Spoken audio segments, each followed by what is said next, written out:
Assalamualaikum warahmatullahi wabarakatuh. Waalaikumsalam. Shalom, Om Swastiastu, Namo Buddhaya. Majelis Hakim yang kami muliakan,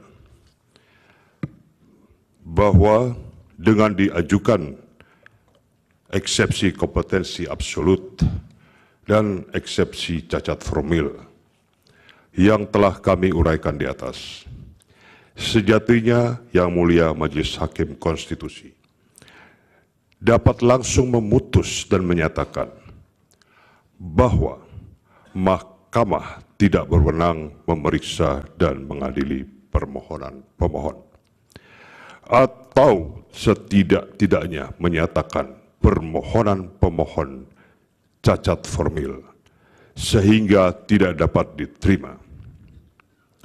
Namun demikian, sekiranya Yang Mulia Majelis Hakim Konstitusi berpandangan bahwa eksepsi yang diajukan oleh pihak terkait harus diputus di akhir persidangan bersama pokok perkara, maka pihak terkait akan menanggapi dalil-dalil permohonan pemohon dalam pokok perkara sebagai berikut.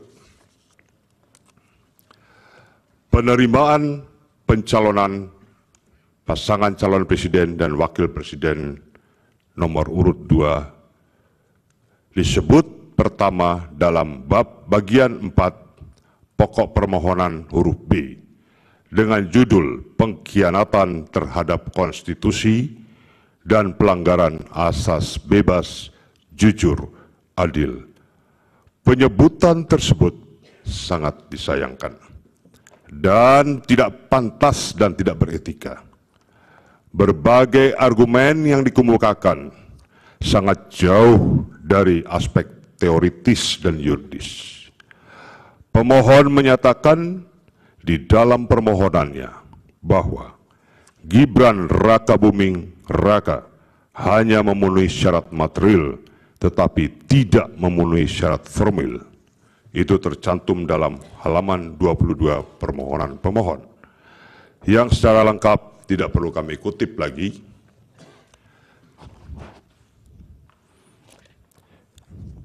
Atas dalil dari pemohon tersebut di atas, pihak terkait berpendapat bahwa pemohon dipandang atau kami pandang tidak mengerti dan tidak atau setidaknya mendalilkan sesuatu yang tidak relevan.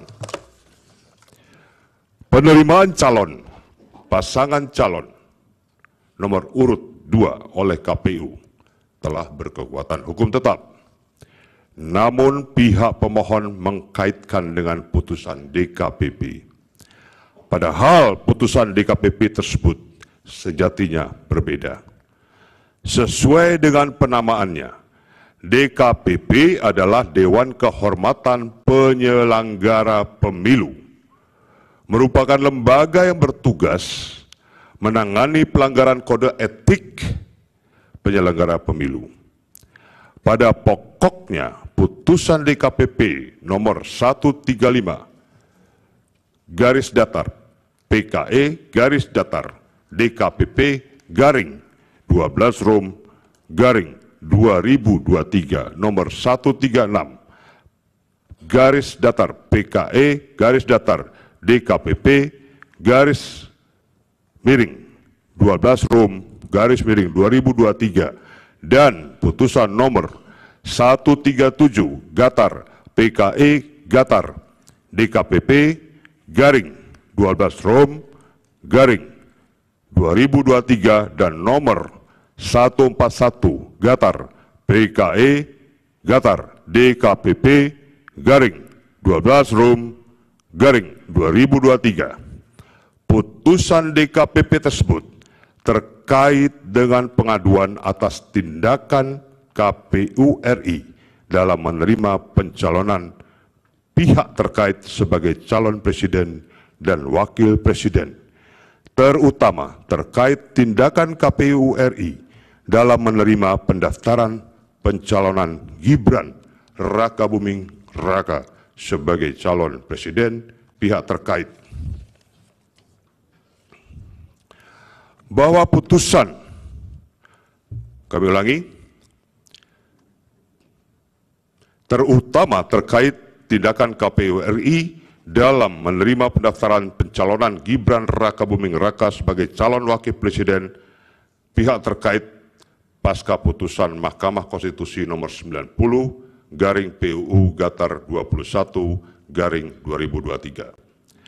Bahwa putusan DKPP justru menegaskan bahwa KPU harus melaksanakan putusan Mahkamah Konstitusi tersebut, karena putusan Mahkamah Konstitusi bersifat erga omnes. Dalam pertimbangan hukumnya, halaman 188 alinea ke-7, DKPP telah menegaskan, kami tidak perlu bacakan,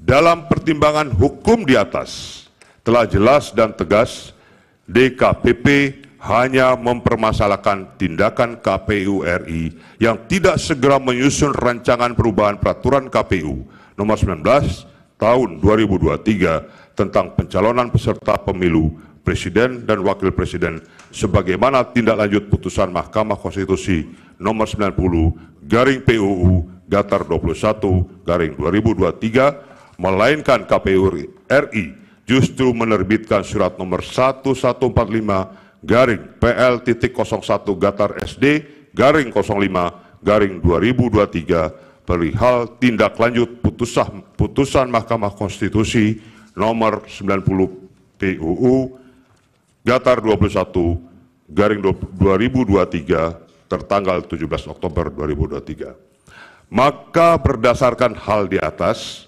jelas dan tegas DKPP hanya mempersoalkan tindakan KPU yang tidak segera menyusun rencana perubahan peraturan KPU nomor 19 tahun 2023 tentang pencalonan peserta pemilu presiden dan wakil presiden sebagai tindak lanjut putusan Mahkamah Konstitusi yang dimaksud.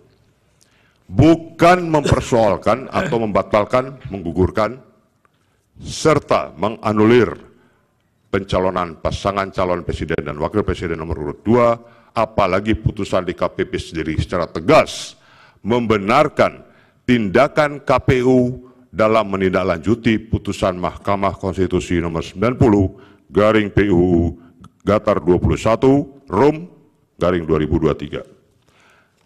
Bahwa berdasarkan pertimbangan putusan DKPP di atas, secara tegas terbukti bahwa putusan DKPP tersebut tidak pernah menggugurkan pencalonan presiden dan wakil presiden, tetapi memutuskan tindakan KPU dalam menerima pendaftaran Gibran Rakabuming Raka merupakan kewajiban yang harus dilaksanakan KPU untuk menjalankan putusan Mahkamah Konstitusi 90. Maka putusan DKPP tersebut tidak berdampak dan tidak mempengaruhi serta tidak dapat membatalkan atau menganulir pencalonan pasangan calon presiden dan wakil presiden nomor urut 2. Apalagi putusan DKPP sendiri secara tegas membenarkan tindakan KPU dalam menindaklanjuti putusan Mahkamah Konstitusi nomor 90. Mengenai sahnya penerima pencalonan pasangan calon nomor urut 2, KPU justru telah diakui sendiri oleh pemohon. Hal ini terlihat dari pemohon yang mengikuti seluruh rangkaian pemilu yang diselenggarakan oleh KPU, antara lain mengikuti tahapan pengambilan nomor pasangan calon presiden dan calon wakil presiden, serta tahapan debat calon presiden dan wakil presiden yang telah 5 kali digelar oleh KPU dan diikuti oleh seluruh pasangan calon presiden dan wakil presiden termasuk oleh pemohon.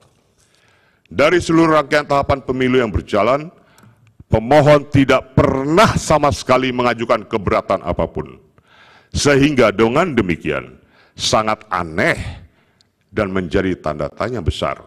Kenapa setelah seluruh tahapan pemilu selesai dilaksanakan dan hasil rekapitulasi penghitungan suara oleh KPU diumumkan dan hasilnya pemohon kalah, baru pemohon mengajukan keberatan dan mempersoalkan penerimaan pencalonan wakil presiden nomor urut 2. Sebagaimana telah kami singgung sebelumnya, hak konstitusional untuk turut serta dalam pemerintahan telah ditafsirkan oleh Mahkamah Konstitusi melalui putusan MK nomor 90 tahun 2023 yang telah diucapkan dalam sidang terbuka untuk umum pada tanggal 16 Oktober 2023 dalam pertimbangan pada halaman 51 yang tidak akan kami baca.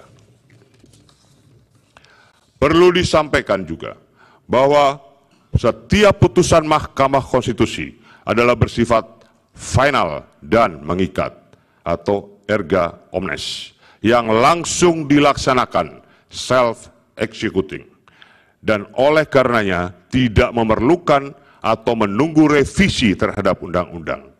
Hal ini sebagaimana ditegaskan pada pasal 47 Undang-Undang Mahkamah Konstitusi yang menyatakan putusan Mahkamah Konstitusi memperoleh kekuatan hukum tetap sejak selesai diucapkan dalam sidang pleno terbuka untuk umum. Dengan demikian, putusan Mahkamah Konstitusi nomor 90/PUU Gatar 21/2023 secara mutatis mutandis berlaku bagi regulasi di bawah undang-undang inkasu pasal 169 ayat 1 huruf Q Undang-Undang Pemilu. Kemudian perlu dipahami menyangkut asas notoire feiten notorius. Asas ini mengatakan bahwa setiap hal yang sudah menjadi pengetahuan umum atau sudah umum diketahui, maka menurut hukum tidak perlu lagi dibuktikan dalam sidang pengadilan. Postulat demikian telah menjadi kelaziman dalam praktek persidangan. Waktunya tinggal 30 menit ya untuk nomor yang satu ini, Pak. Ya. Atau diatur. Baik, kami akan persingkat.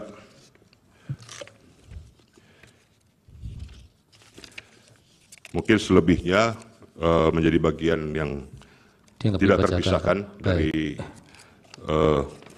jawaban kami.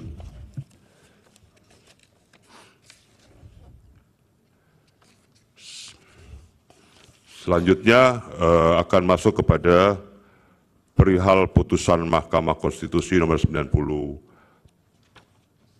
tahun 2023. Tapi sebelumnya itu tadi sudah diulas juga kan? Ya, sudah diulas. Apa mau dibaca kembali? Mau diperjelas lagi, Yang Mulia. Tapi untuk itu nanti kami serahkan kepada rekan kami yang selanjutnya. Silakan. Ya, Kok. Silakan.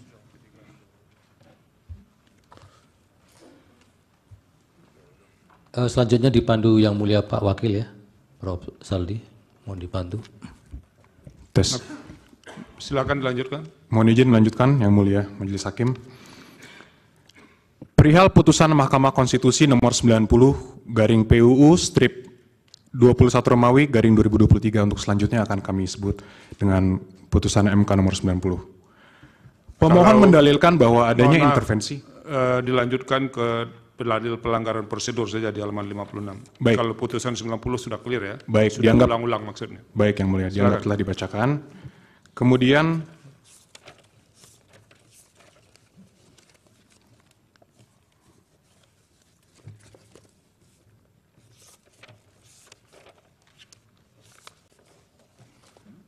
perihal dalil pelanggaran prosedur. Pada huruf C permohonan yang disampaikan, pemohon pada halaman 93 sampai 98 mencampur adukan berbagai hal yang masing-masing berbeda penyelesaiannya. Disebutkan sebagai pelanggaran prosedur yakni sebagai berikut: manipulasi DPT dan seterusnya dianggap dibacakan. Sebagai pihak pemohon, maka yang bersangkutan harus memberikan data-data yang relevan dan valid. Demikian itu sangat penting dalam rangka membuktikan terjadinya migrasi suara. Migrasi suara yang terjadi harus demikian jelas dan hasil penjumlahannya harus relatif sama. Ternyata uraian 8 pelanggaran prosedur tersebut tidak memiliki data-data yang mencukupi. Pemohon tidak mampu membuktikan adanya perpindahan atau migrasi suara secara paralel dan signifikan. Kemudian yang menjadi persoalan, terhadap dalil yang disampaikan tersebut, apakah menjadi layak untuk diadili oleh Mahkamah Konstitusi? Dari 8 persoalan, hanya 1 dalil yang terkait dengan migrasi suara, yakni pengurangan suara pemohon, didalilkan oleh pemohon terjadi di 2 TPS. Yaitu pertama, didalilkan telah terjadi pengurangan suara pasangan calon nomor urut 1 di TPS 006, Kelurahan Soko, Kecamatan Dewe, Kabupaten Kudus. Suara pasangan calon nomor urut 1 dalam C1 plano tertulis 9 suara sah. Namun dalam penulisan di dalam perhitungan KPU terinput 4 suara. TPS yang kedua adalah TPS 001 Kelurahan Kalirejo, Kecamatan Kebumen, Kabupaten Kebumen. Suara pasangan calon nomor urut 1 tertulis 38 suara sah. Namun dalam C penulisan di dalam perhitungan di KPU terinput 28 suara. Kemudian pengurangan suara yang terjadi pada 2 TPS tersebut hanya berjumlah 15 suara. Sedangkan pasangan calon nomor urut 1 secara nasional memperoleh 40.971.906 suara. Dan pasangan calon nomor urut 2 memperoleh 96.214.691 suara. Oleh karenanya, selisih suara yang diperoleh oleh pasangan calon nomor urut 1 dengan pasangan calon nomor urut 2 adalah 55.242.785 suara. Sehingga dengan selisih suara yang sangat jauhnya, masih layakkah untuk diadili oleh Mahkamah Konstitusi? Tentu sangat tidak layak. Kemudian dalam hal rekapitulasi penghitungan perolehan suara secara nasional, Pasal 407 ayat 1 Undang-Undang Pemilu menyebutkan, dianggap dibacakan, peserta pemilu dimaksud adalah partai politik untuk pemilu anggota DPR, anggota DPRD Provinsi, anggota DPRD Kabupaten Kota, perseorangan untuk pemilu anggota DPD, dan pasangan calon yang diusulkan oleh partai politik atau gabungan partai politik untuk pemilu presiden dan wakil presiden. Mengacu pada ketentuan pasal 407 ayat 1 Undang-Undang Pemilu, maka dugaan terjadinya pelanggaran, penyimpangan, dan atau kesalahan dalam pelaksanaan rekapitulasi perhitungan perolehan suara secara nasional menjadi kewenangan Bawaslu. Dengan demikian terhadap dugaan terjadinya pelanggaran, penyimpangan, dan atau kesalahan dalam pelaksanaan rekapitulasi perhitungan perolehan suara, kalaupun benar ada kuat non, harus diselesaikan hanya, sekali lagi, hanya oleh Bawaslu, bukan oleh Mahkamah Konstitusi.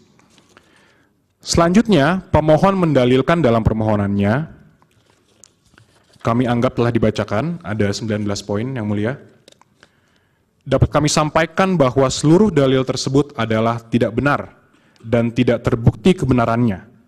Dan seandainya pun benar ada, kuat non, tidak terbukti pula ada kaitannya atau hubungannya dengan signifikansi perolehan suara yang diperoleh oleh pasangan calon nomor urut 2. Artinya, perbuatan-perbuatan tersebut seandainya pun ada, kuat non, tidak dapat dibuktikan ada hubungan kausal atau pengaruh dengan perolehan suara yang diperoleh oleh pasangan calon nomor urut 2. Terlebih lagi, kesemua hal tersebut di atas tidak dapat dibuktikan secara terstruktur, sistematis, dan masif. Dalil-dalil permohonan tersebut di atas hanyalah merupakan tuduhan-tuduhan yang tidak berdasar dengan menggunakan narasi-narasi yang di dalamnya terkandung diksi-diksi curang dan menyesatkan, semata-mata hanya untuk menggiring opini dengan tujuan mendegradasi terpilihnya pasangan calon nomor urut 2. Tuduhan-tuduhan tersebut adalah tuduhan yang sangat menyakitkan karena telah menafikan hak mayoritas rakyat Indonesia untuk menentukan pilihannya memilih pasangan Prabowo Gibran yang begitu dicintai dan diharapkan oleh mayoritas rakyat Indonesia sebagai presiden dan wakil presiden Indonesia.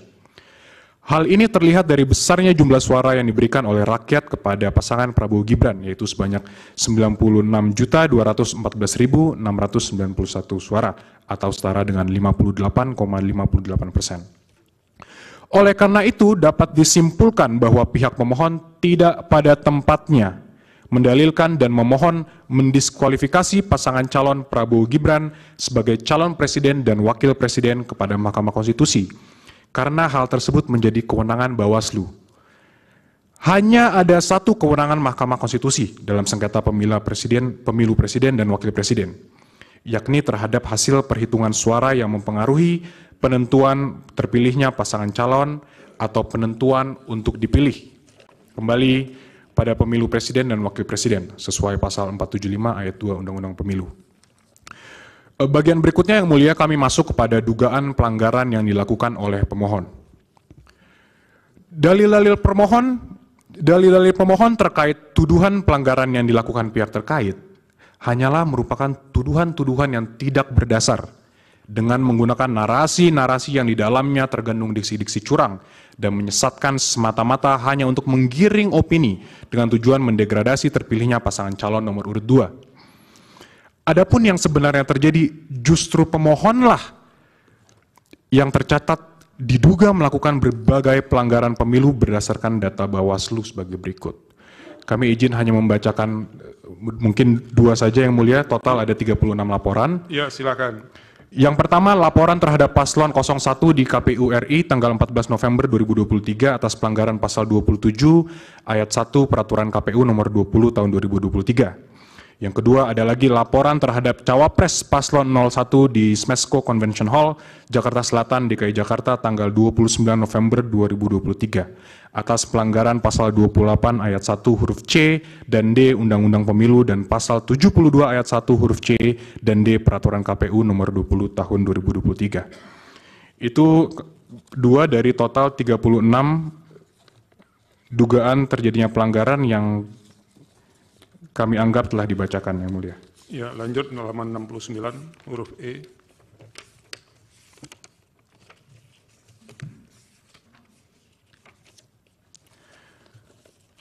Poin berikutnya yang akan kami sampaikan adalah poin E, tidak ada intervensi penguasa atas kemenangan pihak terkait. Pemohon dalam permohonannya mendalilkan adanya intervensi penguasa. Dalam hal ini presiden, para menteri, PJ kepala daerah, aparatur negara, kepala desa, untuk memenangkan pihak terkait dalam kontestasi pemilihan presiden dan wakil presiden 2024. Dalil pemohon tersebut selain mengada-ngada dan menyesatkan, juga menafikan semua usaha, strategi, kerja keras partai politik pengusung, kelompok relawan, dan tim pemenangan di pusat maupun daerah dalam memperjuangkan kemenangan pihak terkait pada pemilihan presiden dan wakil presiden tahun 2024.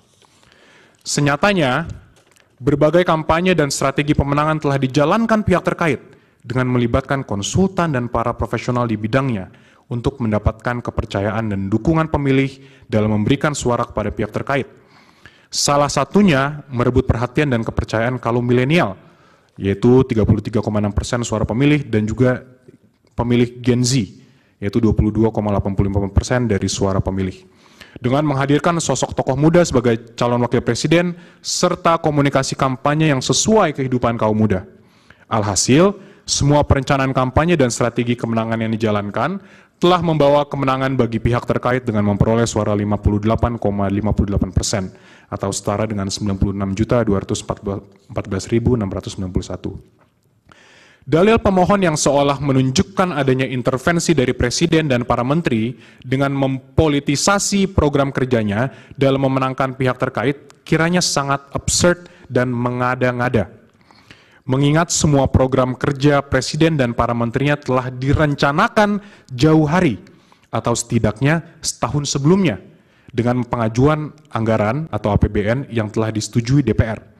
Sehingga bagaimana mungkin program kerja pemerintah tersebut dikait-kaitkan dengan kontestasi pemilihan presiden dan wakil presiden tahun 2024.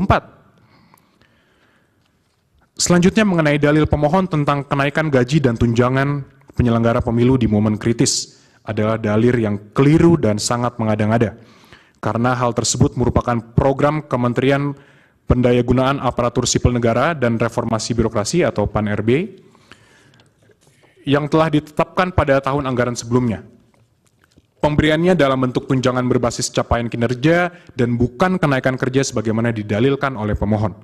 Sehingga jelas program tersebut tidak ada kaitannya dengan presiden, terlebih menghubungkannya dengan kontestasi pemilu 2024. Selanjutnya mengenai politik uang di TPS 029 Desa Karanggintung, Jawa Tengah, telah dijelaskan sendiri oleh pemohon bahwa perbuatan tersebut dilakukan oleh aparat desa kepada PPS, sehingga tidak ada kaitannya dengan pihak terkait.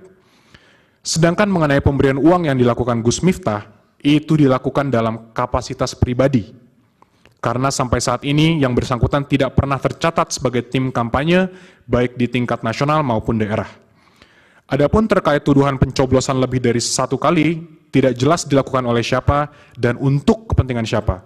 Sehingga biarlah diproses oleh Bawaslu agar persoalan menjadi terang dan dapat dimintai pertanggungjawaban dari pelakunya.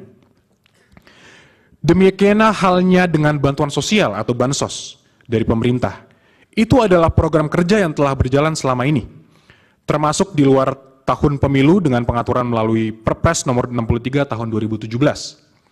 Program bansos ini ditujukan bagi seseorang, keluarga, kelompok, atau masyarakat miskin, tidak mampu dan atau rentan terhadap risiko sosial, di mana sangat berbeda dengan target suara pemilih milenial dan Gen Z yang hendak diraih pihak terkait.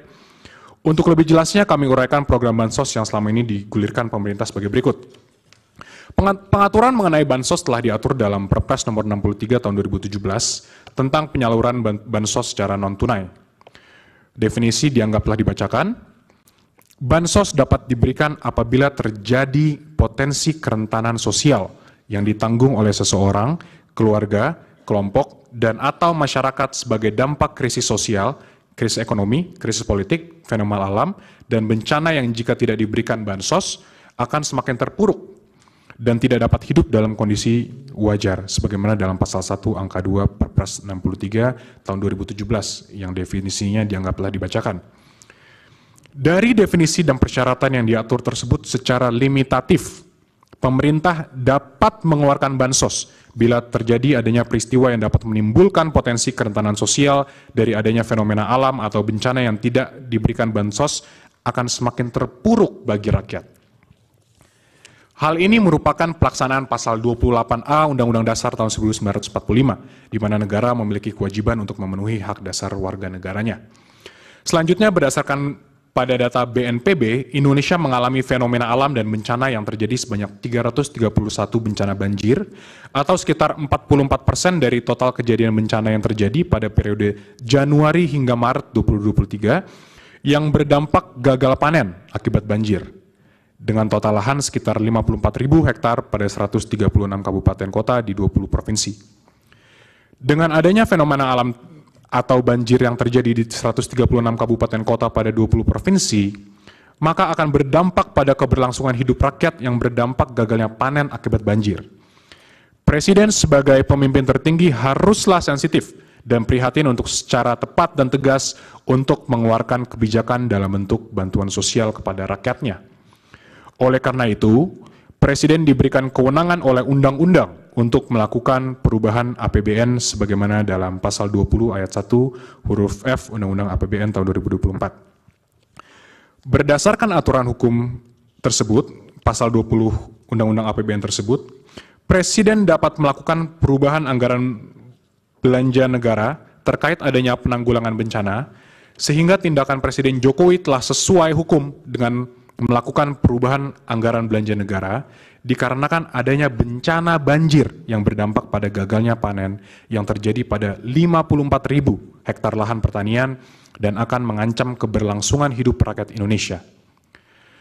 Dalil permohonan pemohon yang mempermasalahkan penggunaan bansos untuk pemenangan pihak terkait yang dilakukan Presiden Jokowi seharusnya menggunakan instrumen-instrumen hukum terkait kepemiluan. Sejak berlakunya Undang-Undang Nomor 7 Tahun 2017 tentang Pemilu, telah ada pembagian kewenangan dalam rezim kepemiluan. Jenis pelanggaran administrasi pemilu dan sengketa proses pemilu yang merupakan kewenangan dari Bawaslu, pelanggaran pidana pemilu merupakan kewenangan Gakumdu, dan sebuah lembaga yang memeriksa dan mengadili pelanggaran etik penyelenggara pemilu melalui DKPP. Serta perselisihan hasil pemilu merupakan kewenangan dari Mahkamah Konstitusi. Bila berkaca pada pembagian kewenangan dalam rezim kepemiluan dihubungkan dengan dalil permohonan pemohon tersebut, maka dalil tersebut dapat dikategorikan sebagai pelanggaran pemilu bila hal tersebut terbukti sebagai pelanggaran pemilu. Hal ini berdasarkan pada pasal 283 ayat 1 Undang-Undang Pemilu yang dianggap telah dibacakan. Dari uraian di atas, pelanggaran pemilu dapat dilihat dari definisinya dalam pasal 1 angka 31 Perbawaslu nomor 8 2022. Dianggap telah dibacakan. Sehingga bila pemohon yang mendalilkan adanya pelanggaran pemilu, maka pemohon dapat melaporkan pelanggaran tersebut kepada Bawaslu untuk dapat mengkualifisir apakah sebagai pelanggaran pemilu atau pidana pemilu. Berdasarkan hasil kualifisir tersebut, Bawaslu akan mendistribusikan kasus sengketa pemilu ke Dewan Kehormatan Penyelenggara Pemilu, KPU, Peradilan Umum, ataukah Peradilan Tata Usaha Negara. Pemohon secara kasat mata telah mencampur adukan antara pelanggaran pemilu dengan perselisihan hasil pemilu. Dengan catatan, itu pun kalau pelanggaran pemilu yang didalilkan dapat dibuktikan secara sah dan meyakinkan. Tapi senyatanya dari pemohon belum ada satupun yang mengajukan laporan ke Bawaslu terkait adanya dugaan pelanggaran pemilu yang dilakukan Presiden yang memberikan bantuan sosial kepada rakyat akibat adanya peristiwa fenomena alam atau banjir yang terjadi di 136 kabupaten kota pada 20 provinsi. Dilanjut ke huruf L, halaman 76, kesimpulan semuanya itu. Baik, Yang Mulia.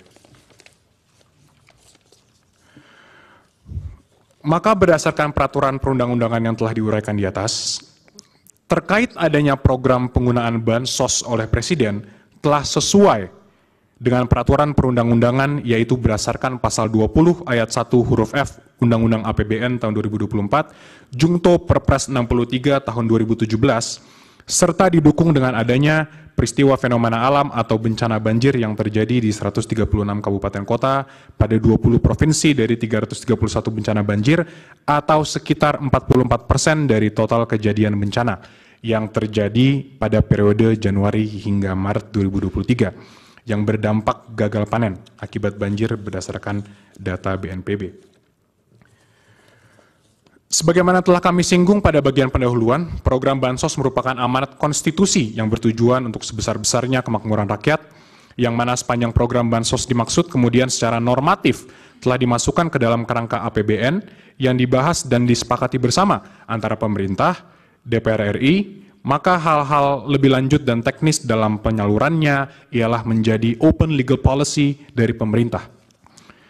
Dalil pemohon yang menyatakan Presiden melakukan 16 kali kunjungan selama 4 bulan pada kantong-kantong suara rendah Prabowo di tahun 2014 dan 2019 kiranya mengada-ngada dan menyesatkan publik. Adapun sebagaimana pemberitaan di berbagai media, kunjungan Presiden dan menterinya dalam kurun waktu tersebut berkaitan dengan penyaluran bansos terhadap masyarakat berdampak banjir dan fenomena El Nino yang terjadi di daerah tersebut, yang diantaranya berdampak gagal panen dan sebagainya. Wilayah kunjungan tersebut bukanlah kantong-kantong suara rendah Prabowo di tahun 2014 dan 2019. Sehingga dalil yang dikemukakan pemohon jelas mengada-ngada dan ilusoir semata. Demikian juga dalil pemohon yang menyatakan pengangkatan PJ Kepala Daerah secara masif untuk mengarahkan pilihan kepada pihak terkait kiranya sangat mengada-ngada dan tidak relevan. Karena pengangkatan PJ Kepala Daerah tersebut dalam rangka pelaksanaan pilkada serentak yang telah dipersiapkan jauh hari dengan persetujuan DPR. Justru sebaliknya, dari beberapa dokumen terbukti bahwa beberapa orang PJ Kepala Daerah yang telah memberikan dukungan kepada pasangan calon presiden dan wakil presiden nomor urut 1 maupun pasangan calon presiden dan wakil presiden nomor urut 3 dengan uraian sebagai berikut.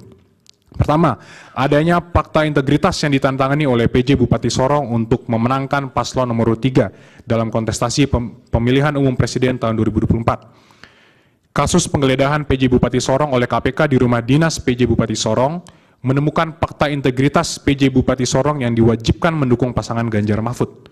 Kemudian adanya keterlibatan BIN sebagaimana beredarnya video pencoblosan surat-suara di luar waktu pemilihan yang terjadi di PPLN Kuala Lumpur dan persoalan DPT di Kuala Lumpur yang diduga melibatkan unsur-unsur dari BIN. Waktunya tinggal 7 menit ya. Baik, Yang Mulia. Kemudian satu lagi kami berikan contoh.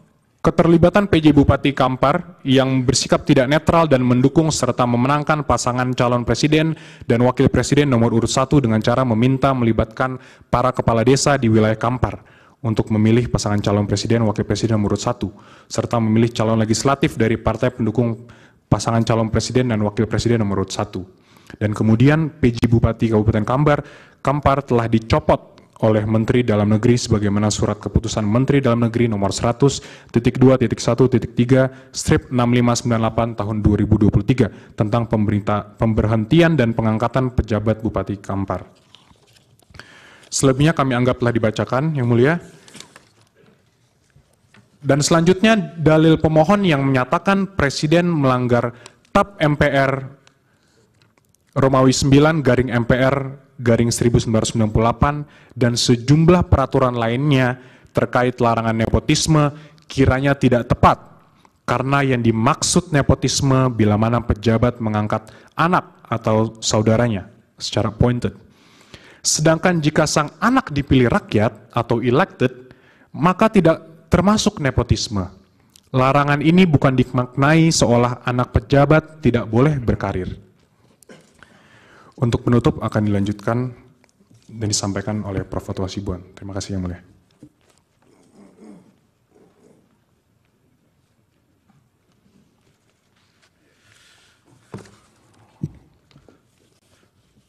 Yang Mulia, Mahkamah Konstitusi, kami sampaikan penutup sebagai berikut. Berdasarkan hal-hal yang telah diuraikan di atas, pihak terkait dengan ini memohon kepada Yang Mulia Mahkamah Konstitusi agar mengadili permohonan pemohon dan putusan dengan amar sebagai berikut. Dalam eksepsi 1 mengenai kompetensi absolut, menerima eksepsi kompetensi absolut dari pihak terkait. 2, menyatakan Mahkamah Konstitusi tidak berwenang untuk memeriksa dan mengadili perkara akuo. Kedua, mengenai eksepsi cacat formil. 1, menerima eksepsi dari pihak terkait untuk seluruhnya, menyatakan permohonan pemohon cacat formil. Ketiga, menyatakan permohonan pemohon tidak diterima atau need of vanquilage. Dalam perkara menolak permohonan pemohon untuk seluruhnya. Demikian keterangan pihak terkait ini disampaikan dengan harapan Mahkamah Konstitusi berkenan untuk menerima dan mempertimbangkannya sehingga dapat menolak permohonan daripada pemohon. Sekian dan terima kasih. Terima kasih, Prof. Foto. Silakan kembali.